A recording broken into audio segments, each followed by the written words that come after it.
tie cilvēki, kas dzīvo tādā žurkas skrējienā un nekā savādāk to nosaukt nevar, viņi par kādām lietām pat nevar iedomāties.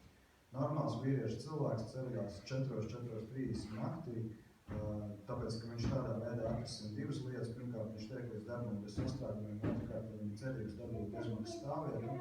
Tad viņš iet uz sporta zāli, apmēram no tiem 6 līdz kaut kam tur vingro, un 7:30 viņš ir pirmais darbā, 4 brauc mājās, ap 6 ēd vakariņas un 8 viņš ir gultā.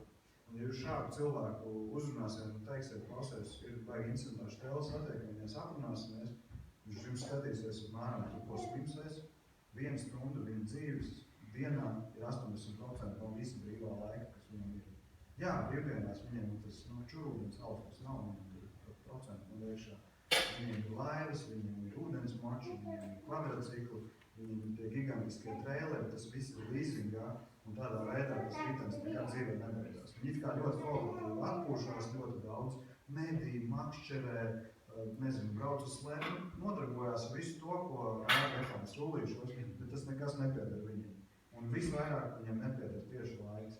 Mums ir tā unikālā iespēja, mēs varam atrast laiku, mēs varam ļaut, ka mēs esam aizņemti vai vēl kaut kā, tā nav.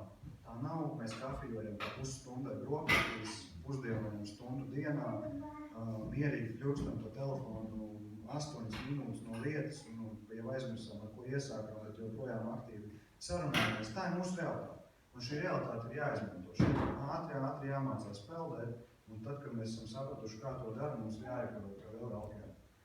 Kompānija Zinzino ir publiska akciju sabiedrība. Kotējas Našdekā. Tā ir diezgan būtiska pazīme no tā viedokļa, ka viņu vērtē nevis tikai mēs, kā viņas, teiksim tā, darbinieki, sauksim to tā, bet viņi tiek vērtēti diezgan nopietni ārē. Tad ir ļoti spēcīga auditēšana, ļoti spēcīga, ļoti liels atskaišu sloks.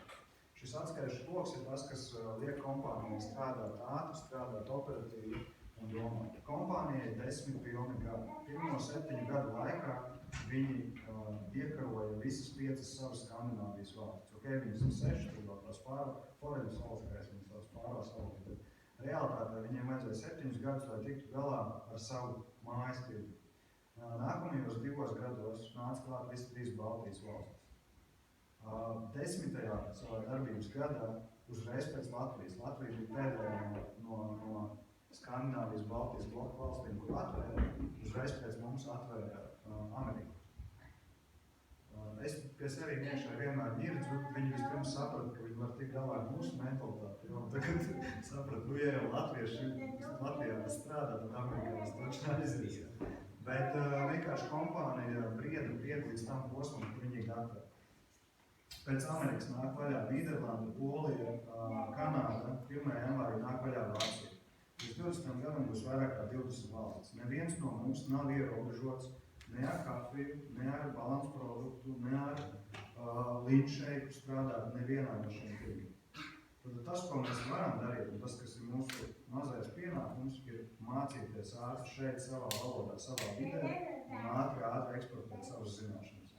Un es būšu vislaimīgākais cilvēks, zinot to, ka nabaga Vācijā ar 80 miljoniem iedzīvotāju ir kā 20 000 balansu klienti, kuri ir sakārtojuši savu veselību, bet par to, ka 20 000 cilvēku katru rītu apēd teikarot balansu produktu, šeit Latvijā cilvēki saņem reāli labu naudu. Un tā ir tā galvenā pievienotā vērtība, kāpēc vispār ir kaut ko darīt. Ja mēs diskutētu par to, cik daudziem latviešiem ir vajadzīgs šis kafijas automāts mājās, cik daudz latvieši spējas atcerēt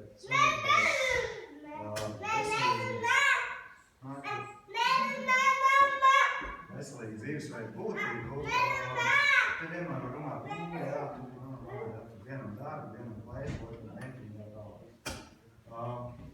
Es to redzu no tā viedokļa, ka no tās knapi saredzamās šūniņas, kura kartē nav kaut kā apzināti samazināta vai vēl kaut kā mēros ļoti precīzi un pareizi, mēs no turienes varam iekarot un strādāt visā pasaulē. Un priekš manī tā ir prioritāte numur 1. Prioritāte numur 2 ir potenciālā.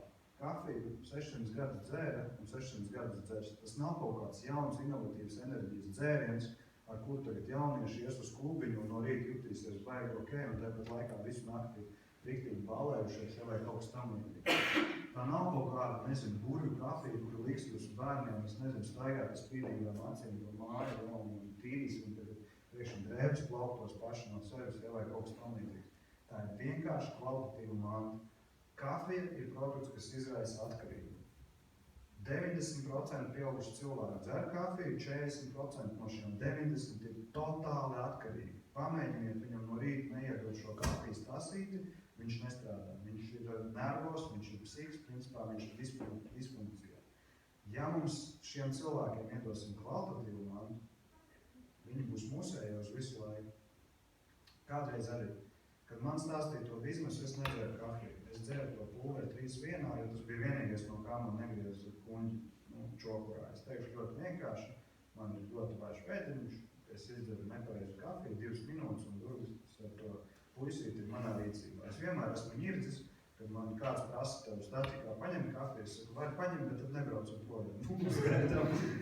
ļoti ātra reakcija. Un tas bija vienīgais un galvenais iemesls, kāpēc es to nedarīju. Jā, tas 3-1 stulbais pulveris, viņš garšo pēc kafijas, bet no viņa šādas reakcijas man nebija. Es ļoti zinu, apzinos to, ka es bojāju savu veselību, bet es redzu, man to kafijas, to sajūtu gribējās. Kad mēs sākām strādāt ar šo zīno kafiju, es savu pirmo espresso iedzēru pēc gada. Veselu gadu es dzēru joprojām daudz piena, daudz cukura. Šobrīd, ja jūs man piedāvāsiet latē, es neatceros, kad es savās mājās pēdējo reizi to putotāju ieslēdzu. Un es uz to skatos tā, ka konjaks ar kolu, priekš kam? Ir normāla štela, viņi ir baudām, man ir kafija, kur man garšo darbdienās rītos, man ir kafijas, kuras man patīk bišķi garākas brīvdienās. Es esmu tanī, tā kā bišķi ieaudzis un aizrādās, un es esmu atklājis priekš sevis, un es zinu vēl vienu lietu, kad es neko citu nemaz mēģināt negribu. Jā, ja mums tur vajag par kādām ļoti nopietnām rūpnīcām rādīt, stāstīt, tad tas ir jādara, tas nav tā. Dažreiz var, lai noķertu kaifi, joprojām pasūtīt kafiju kafejnīcā, bet vienmēr jāskatās, kur tās durvis to puisīt tomēr atrodās. Jo šis efekts nav pazudis. Viņš vienkārši manā gadījumā neizpildās tieši ar šiem produktiem. Ar veselību šis produkts ir vajadzīgs 95% Eiropas iedzīvotājiem, 98% Amerikas iedzīvotājiem. Amerikāņi savos parametros ir lielāki, vienīgais mainīgais produktā, ja deva, viņi ir atkarīgi no svara. Faktiski es darīšu visu, lai eksportētu šo produktu uz Amerikas Savienotajām valstīm, jo es no viena cilvēka pelnīšu vismaz 2,5 reizes vairāk nekā no vidēja latviešu.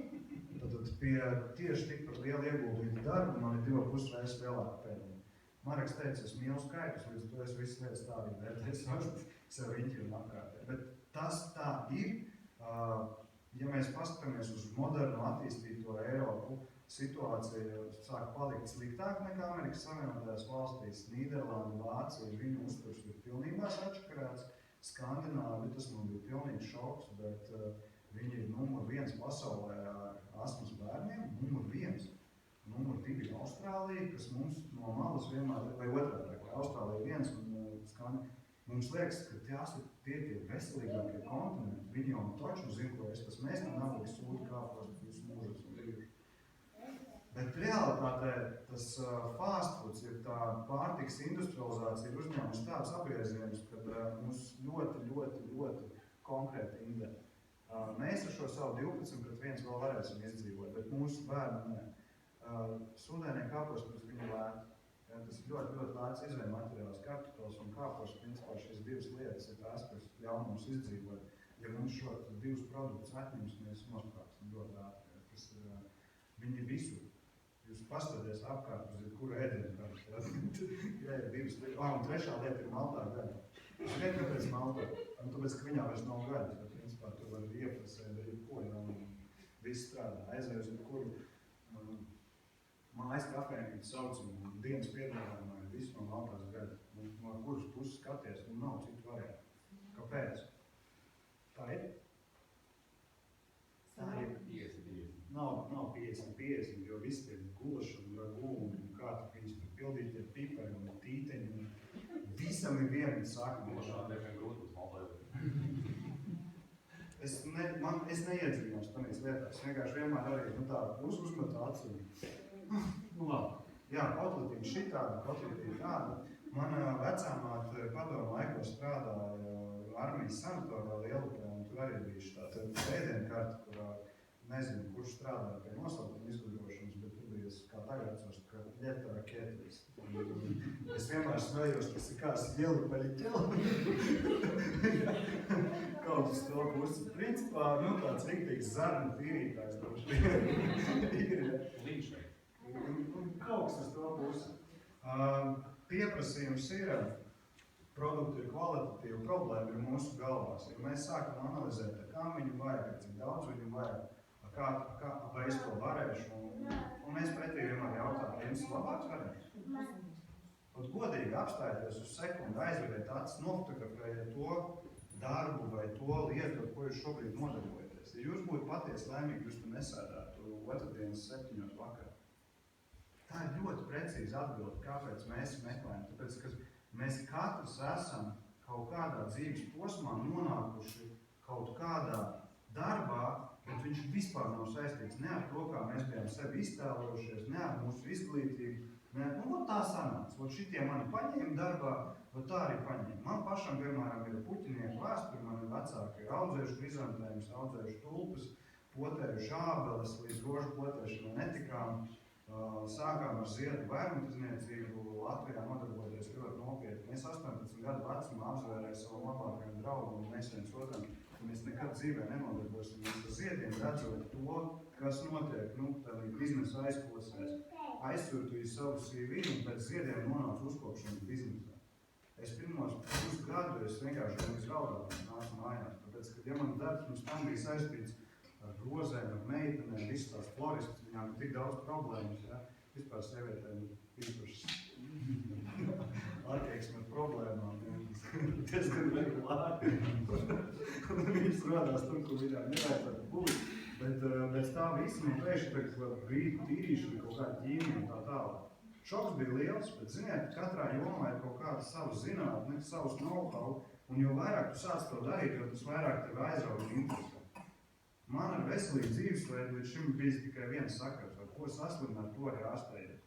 Es visu mūžu esmu bijis sportā, es zinu, kā mums ietekmējuši treneri psiholoģiski, es bijis Latvijas izlasē, mums no Vācijas savulaik deva kaut kāds tāds vitamīnu tablets, bet teica, ka tas ir dopings, un mēs reāli pelēsām pušu lietuviešus uz lauku un domājam, ka mēs visi esam supermeni. Es tām visām lietām, maziņš būdams, esmu gājis cauri. Bet tā galvenā atbilde ir tāda, ka tad, kad tu sāc lietas saprast, viņas sāk tev aizraut, kad viņas sāk tev aizraut, viņas sāk tev sanākt, kad viņas sāk sanākt, tu gūsti gandarījumu un attiecīgi tas sapnis ieslēdās pilnīgi citā fāzē. Es ar Zino sportoju, nodarbojos, sadarbojos, strādāju šobrīd gandrīz 4 gadus. Šie 4 gadi ir pilnīgi apgriezuši manu un manas ģimenes dzīvi. Nevis tāpēc, ka man ir kvalitatīvāka veselība, bet tāpēc, ka es uz visām lietām skatos daudz savādāk nekā 4 gadus atpakaļ. Galvenokārt tāpēc, ka es redzu to, ko mēs varam visi kopā izdarīt. Nevis ko varu es vai vēl kaut kā, bet ko mēs varam te savā mazajā Latvijā, visu savu šito nabadzību, ar visus to, ka katrs latvietis zina, kā vajadzēja darīt. Labāk, tiem tur visiem, kas darīt ne tā, kā vajadzēja darīt. Mēs esam iesprūduši, tas pelnušķīts efekts ir jāpārtrauc, un viņi var pārtraukt sadarbojoties, savstarpēji. Un beigās sanāk tā, ka gan izvēl jau vienalga kāds produkts, galvenais, lai mums ir vienots mērķis, bet tas produkts vēl arī kvalitatīvs pieprasīts un palīdz citiem, tad to darīt ir baigi interesanti. Un tas ir tā galvenā biznesa iespēja. Trešā lieta - nemasvarīga. Šeit ir skandināva apmaksas sistēma. Mūsu motivācijas sistēma ir 1:1 ar Norvēģiem, Zviedriem, Dāņiem, Somiem. Tas bija mans jautājums numur 1. Vai ir kaut kāds plāns priekš Baltijas valstīm, kurā parasti, ja jūs paņemsiet jebkuru starptautisku uzņēmumu, vai skaidri tiek sadalīt šitā vai šitā. Ja? Nav citu variantu. Viņi ienāk šeit, tāpēc, ka mēs esam lētais darbspēks. Bet ja tiek piedāvāta motivācija 1:1, ir vērts pacensties.